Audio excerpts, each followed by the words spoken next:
Hello, everyone, and welcome back to the Daily English Lab podcast. Picture this. You're in America, someone walks up to you, and you're ready with your textbook greeting. Hello, how are you? But they look at you a little weird. Why? Because Americans almost never actually say, "How are you?" in casual conversation.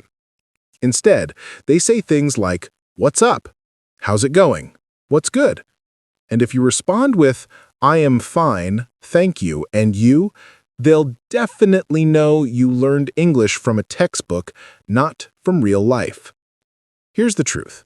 The greetings you learned in school make you sound like you're from the 1950s or conducting a formal interview. Native speakers use dozens of casual greetings that textbooks never teach. And if you don't know these, you'll always sound slightly off, slightly formal, slightly like an outsider.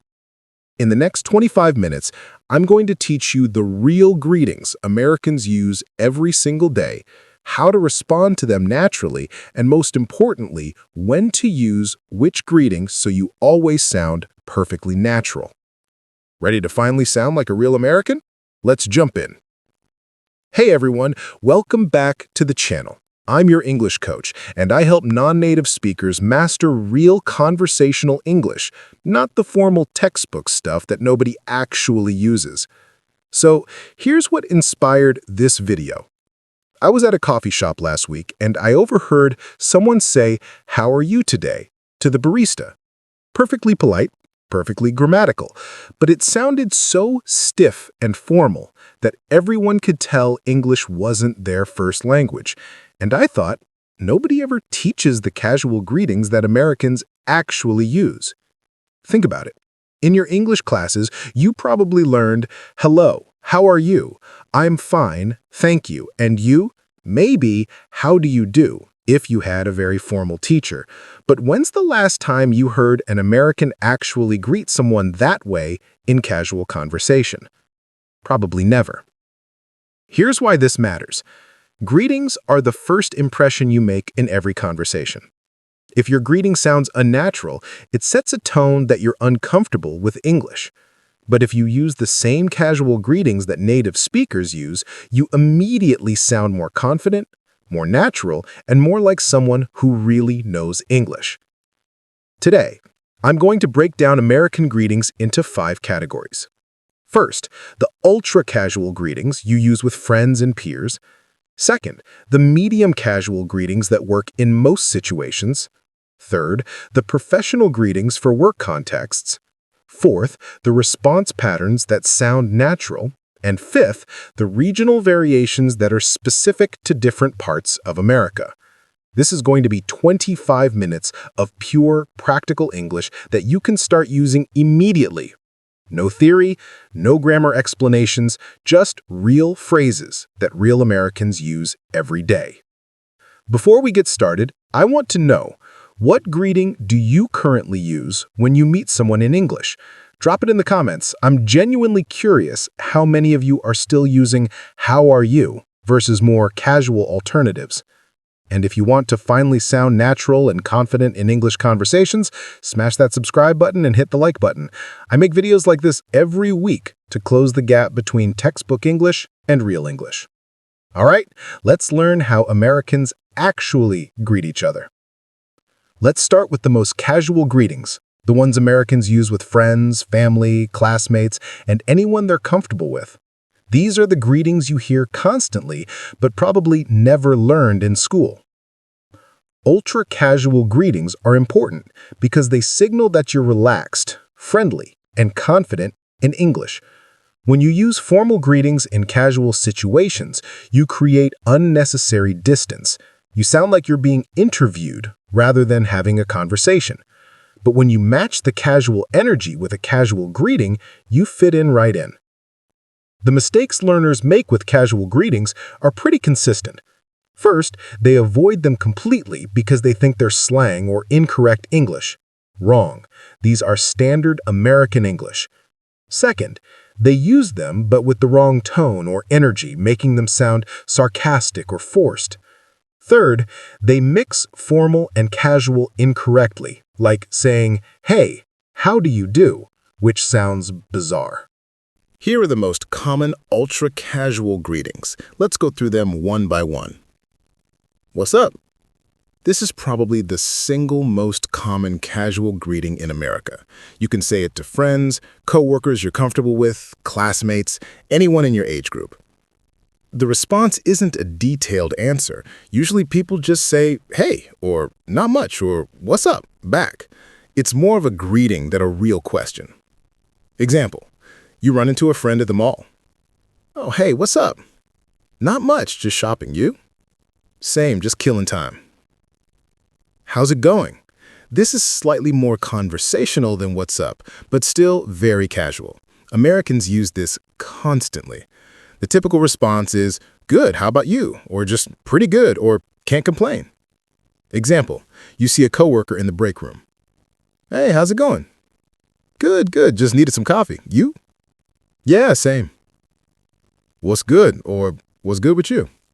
This is more common among younger Americans, especially in urban areas. It's very casual, very friendly. Response is usually, not much, or just chilling, or same old, same old. Example, friend texts you. Yo, what's good? You reply, not much, just watching Netflix. You? Yo, or just, hey. These aren't even questions. They're just acknowledgments.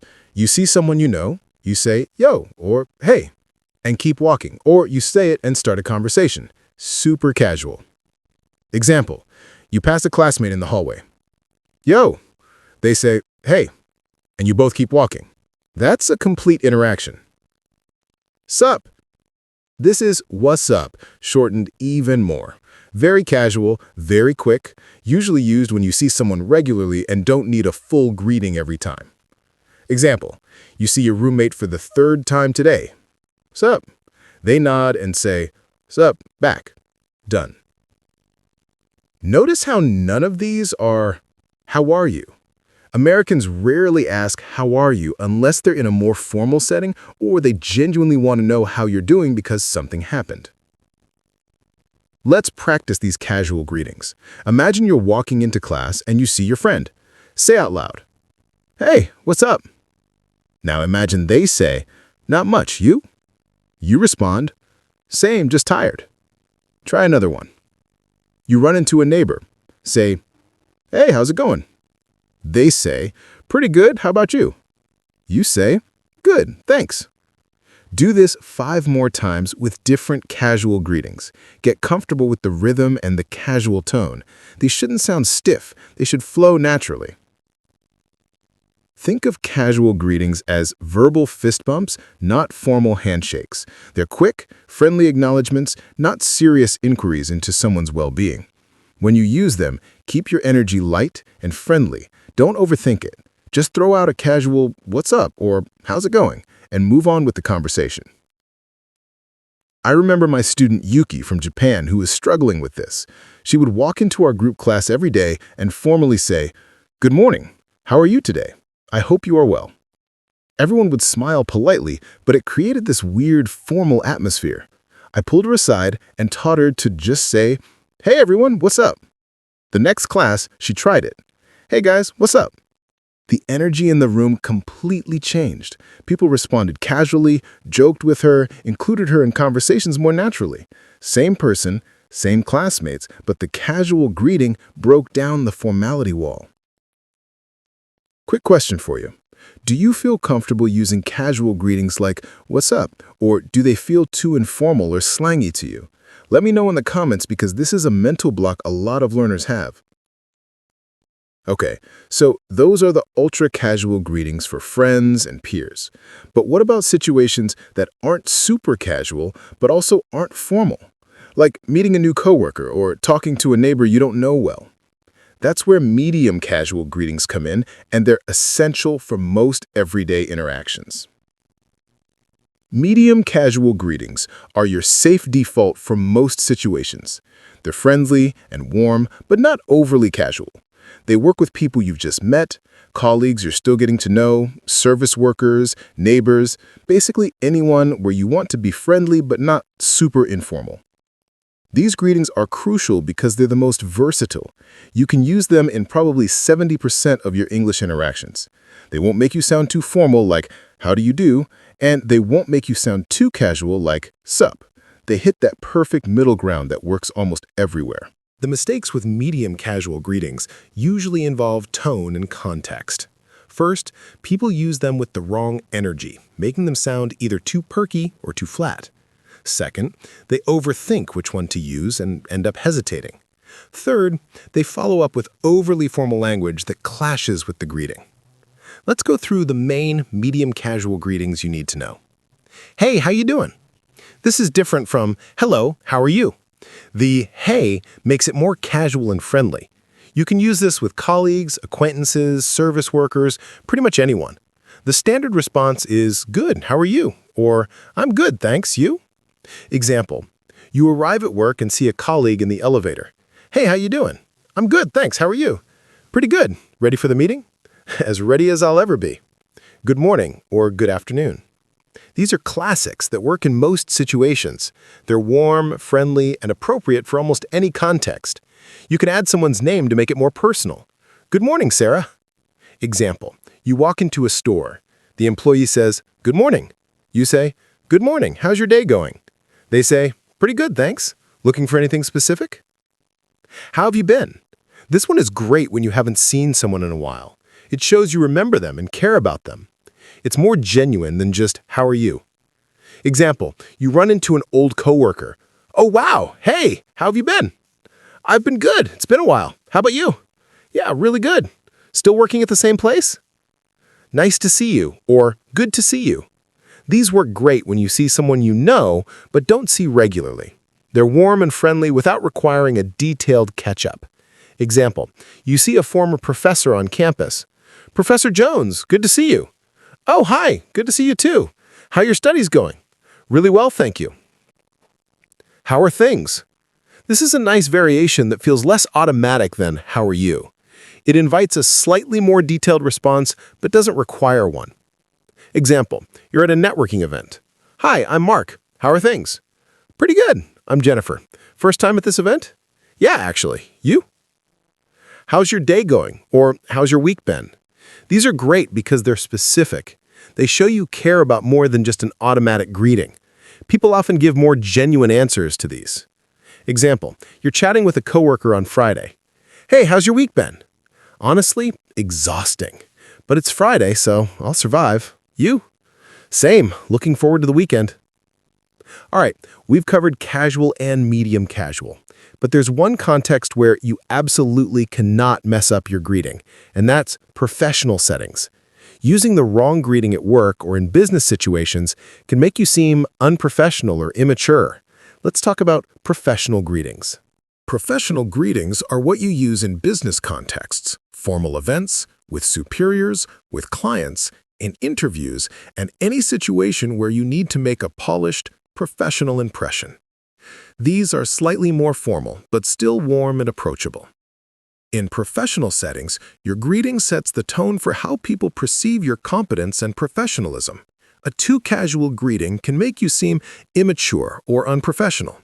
An overly formal greeting can make you seem stiff or out of touch. You need that balance of warm, friendly, and professional. The mistakes in professional greetings are critical because they affect how people perceive you professionally. First, people use casual greetings in formal contexts, which undermines their credibility. Second, they go too formal and sound like robots. Third, they lack confidence in their delivery, which makes even good greetings sound uncertain. Let's go through professional greetings and when to use them. Good morning, good afternoon, good evening. These are your safest professional greetings. You can use them with anyone at any level.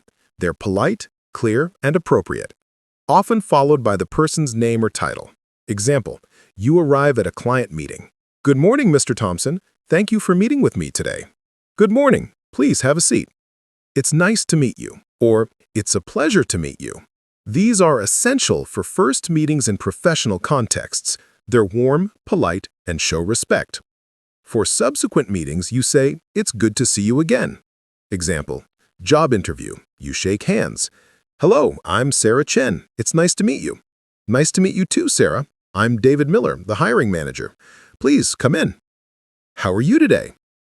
In professional contexts, the full "how are you today" sounds more polished than just "how are you." That little word "today" adds professionalism. Example, you call a business contact. Hello, Miss Rodriguez. This is James from Acme Company. How are you today? I'm well, thank you. How can I help you? I hope you're doing well, or I hope you're having a good day. These work great in emails and phone calls. They show courtesy and warmth without being too casual. Example, professional email. Dear Dr. Kim, I hope you're doing well. I wanted to follow up on our previous conversation regarding the project timeline. It's great to connect with you. This is perfect for networking events, conferences, or virtual meetings with new business contacts. Example, Zoom meeting with potential business partner. Hi everyone, I'm Alex from the marketing team. It's great to connect with you all. I'm looking forward to our collaboration. Thank you for taking the time to meet with me. This isn't exactly a greeting, but it's often part of the greeting in professional contexts. It shows appreciation and respect. Example, meeting with your boss. Good afternoon, Jennifer. Thank you for taking the time to meet with me. I wanted to discuss the upcoming project. Of course, what's on your mind? How have you been? In professional contexts, this works well when you haven't seen a colleague or business contact in a while. It's warm and shows you remember them. Example, running into a former colleague at a conference. David, it's so good to see you. How have you been? I've been great. How about you? Still at the same company? Practice professional greetings for different scenarios. Say these out loud with confidence and warmth. Scenario, you're walking into a job interview. Say, good morning. I'm here for an interview with Ms. Anderson. My name is Julia Smith. It's nice to meet you. Scenario, you're starting a client phone call. Good afternoon, Mr. Lee. This is Michael from Tech Solutions. How are you today? Scenario, you're at a networking event introducing yourself. Say, hi, I'm Rachel from the finance department. It's great to connect with you. What brings you to this event? Practice 5 more professional greetings. Record yourself if possible. Listen back. Do you sound confident and warm or hesitant and robotic? Adjust until you sound professional but approachable. Think of professional greetings as wearing a suit. They should fit well, look polished, but still feel comfortable. You're not trying to sound like someone else. You're presenting the professional version of yourself. Speak clearly, make eye contact if in person, and deliver your greeting with confidence. That confidence is more important than the actual words you use. I coached a brilliant engineer named Raj who is struggling to get promoted despite his excellent technical skills. His manager told him he needed to work on his executive presence. I observed him in meetings and immediately saw the problem. He'd shuffle into important meetings and mumble, "Hey, what's up?" to senior executives. To his peers, this was fine. To leadership, it seemed immature. We worked on professional greetings. Good morning, everyone. Thank you for the opportunity to present today. Simple, but it completely changed how he was perceived. Within 6 months, he got the promotion. Sometimes something as small as how you say hello can change your career trajectory. Real talk. Have you ever used a too casual greeting in a professional situation and immediately regretted it? Share your story in the comments. We've all been there, and it helps to know we're not alone in these awkward moments. Okay, so now you know which greetings to use in different situations. But here's the thing. Knowing the greeting is only half the battle. The other half is knowing how to respond naturally. And that's where most learners completely freeze up. Let's fix that right now. This section might be even more important than learning the greetings themselves. Because if someone says, "What's up?"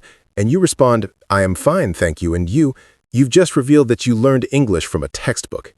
Native speakers have specific response patterns that sound natural, and they're completely different from what you learned in school.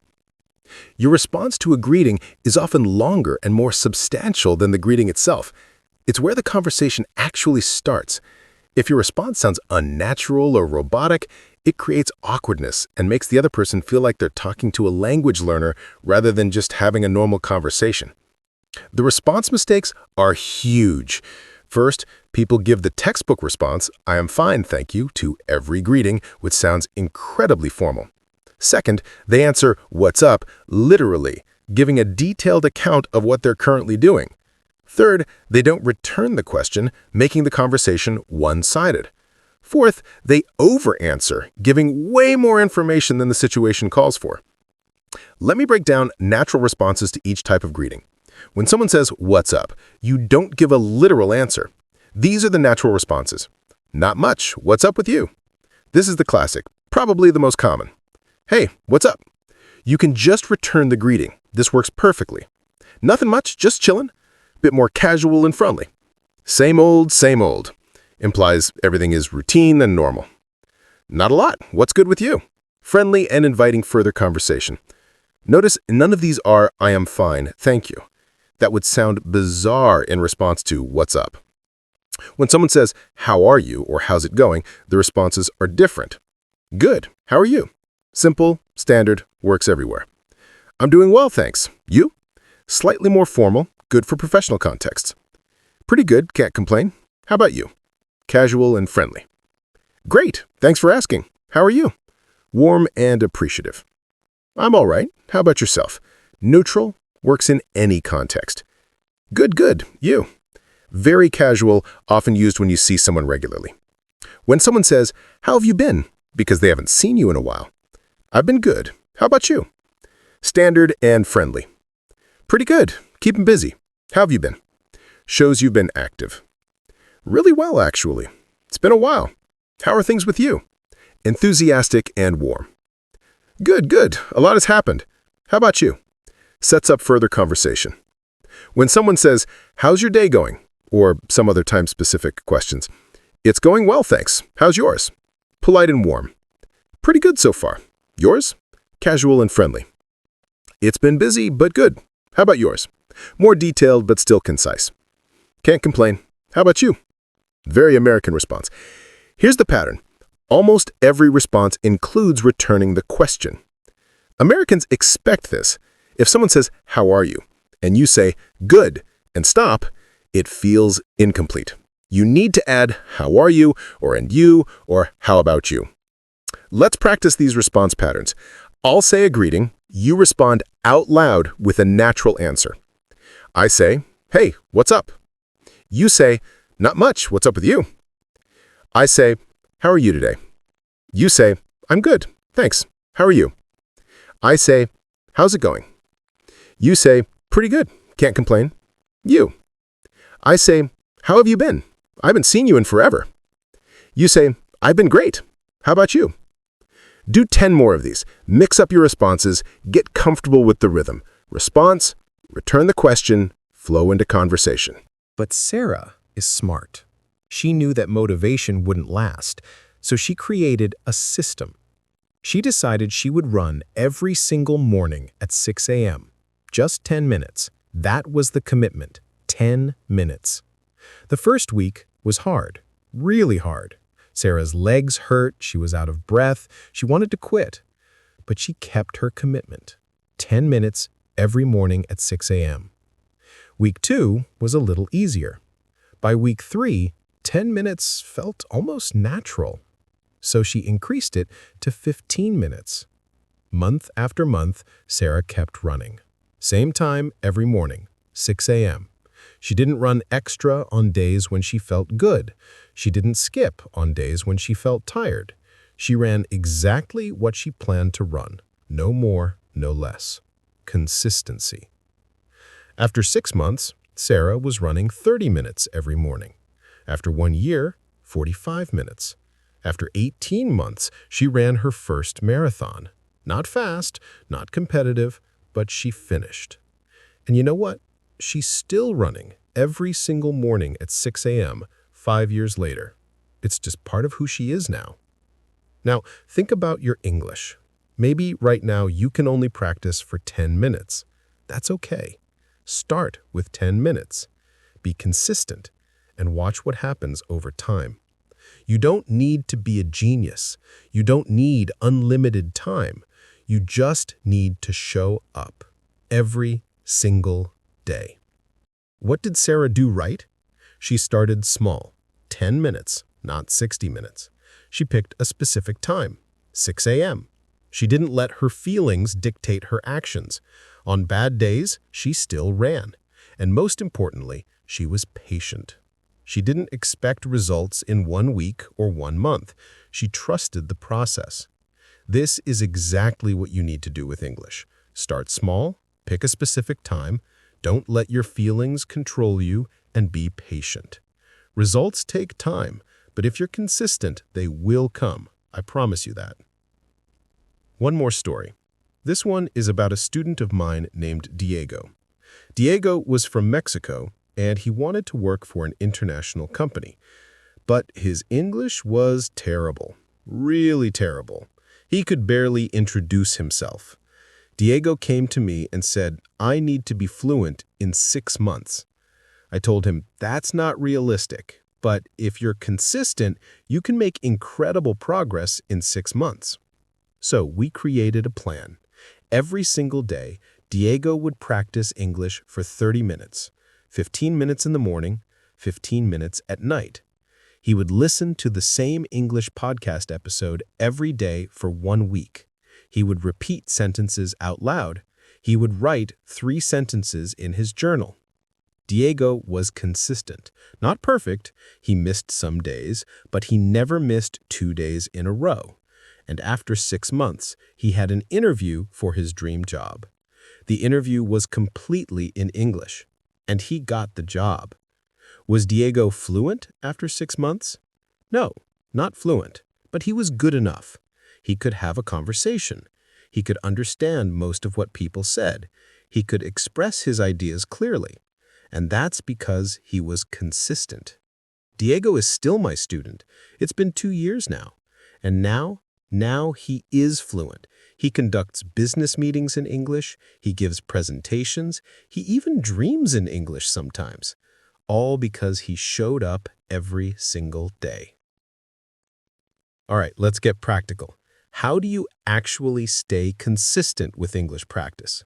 I'm going to give you 5 strategies that work for my most successful students. Strategy number 1, make it stupid easy. I said this before, but I'm going to say it again because it's that important. Your daily practice should be so easy that you have no excuse not to do it. If you're thinking, I need to practice for 1 hour every day, you're going to fail. That's too hard to maintain. Instead, think like this. I will listen to English for 5 minutes while I brush my teeth and get dressed in the morning. That's it. 5 minutes. You're getting dressed anyway. Just play English in the background. Is that going to make you fluent overnight? No. But is it sustainable for the next year? Yes. And that sustainability is what leads to fluency. Remember, we're not looking for the perfect practice routine. We're looking for the routine you'll actually do every single day for months and years. Small and consistent beats big and sporadic every single time. Strategy number 2, set up your environment. Make English practice the easiest option. Here's what I mean. Put English reminders everywhere. Change your phone language to English. Put sticky notes with English phrases around your house. Download English podcasts so they're ready to play without thinking about it. One of my students put a sticky note on his bathroom mirror that said, "Speak English for 2 minutes." Every morning when he brushed his teeth, he saw that note, and it reminded him. He didn't have to rely on memory or motivation. The environment did the work for him. Another student set her phone alarm for 7 p.m. every single day with the message, "English time." When the alarm went off, she would stop whatever she was doing and practice for 10 minutes. The alarm made the decision for her. She didn't have to think about it. This is how you beat inconsistency. You remove the need to think about it. You make it automatic through your environment. The easier you make it, the more likely you'll actually do it. Strategy number 3, track your streak. Get a calendar. Physical or digital, doesn't matter. And every day you practice English, put a big X on that day. Your goal is to not break the chain. You want to see a long line of X marks with no gaps. Why does this work? Because once you have a streak of 10 days, 15 days, 20 days, You don't want to break it. You've invested too much. Breaking the streak feels like losing something valuable, so you keep going. I have a student who has a 300-day streak right now. She told me, some days I really don't want to practice, but then I look at my calendar and I see all those X marks and I think, I'm not breaking this streak today, so I practice anyway. That's the power of tracking. It makes consistency visible. It turns your effort into something concrete that you can see and feel proud of. Strategy number 4, find an accountability partner. This is someone who is also learning English, and you both commit to practicing every single day. Every evening, you send each other a message, I practiced today. That's it, just that simple message. Why does this work? Because you don't want to let your partner down. Even on days when you would skip for yourself, you'll do it for them, and they'll do it for you. You're supporting each other. I have 2 students, Anna and Luis, who have been accountability partners for 8 months now. They've never met in person, they live in different countries, but they message each other every single day. And both of them have made more progress in these 8 months than they made in the previous 2 years. Why? Because they know someone is watching. Someone cares about their consistency. Strategy number 5, celebrate your consistency. Every week that you practice every single day, give yourself a small reward. Maybe it's your favorite dessert. Maybe it's an episode of your favorite show. Maybe it's just telling yourself, I'm proud of you. Whatever feels good. Why celebrate? Because your brain needs positive reinforcement. If English practice only feels like hard work with no reward, you'll eventually quit. But if you celebrate your consistency, your brain starts to associate English practice with good feelings, and that makes it easier to keep going. One of my students buys herself a special coffee every Sunday if she practiced every day that week. It's a small thing, but it makes her look forward to it. It makes consistency feel good instead of feeling like a burden. Let's review everything we covered in this lesson. We talked about why consistency is more important than talent or time. We learned about the 3 types of consistency: time, method, and intensity. We explored how to overcome the motivation trap by building systems instead of relying on feelings. We practiced listening with 3 stories that illustrate consistency in action. And we learned 5 practical strategies to stay consistent. But here's the most important thing I want you to remember. Consistency is a choice you make every single day. Not once, not when you're motivated, every single day. Even when it's hard, especially when it's hard. Your English will improve in direct proportion to how consistent you are. Not how talented you are, not how much free time you have, how consistent you are. That's the only thing that matters. So here's what I want you to do right now. Before you close this video, decide on 3 things. First, what time will you practice English every single day? Second, what will be your minimum viable practice? How many minutes? Third, what will be your anchor habit? What existing habit will you attach your English practice to? Write these 3 things down right now. Not later, now. Because if you don't decide now, you won't do it tomorrow. And if you don't do it tomorrow, you won't do it ever.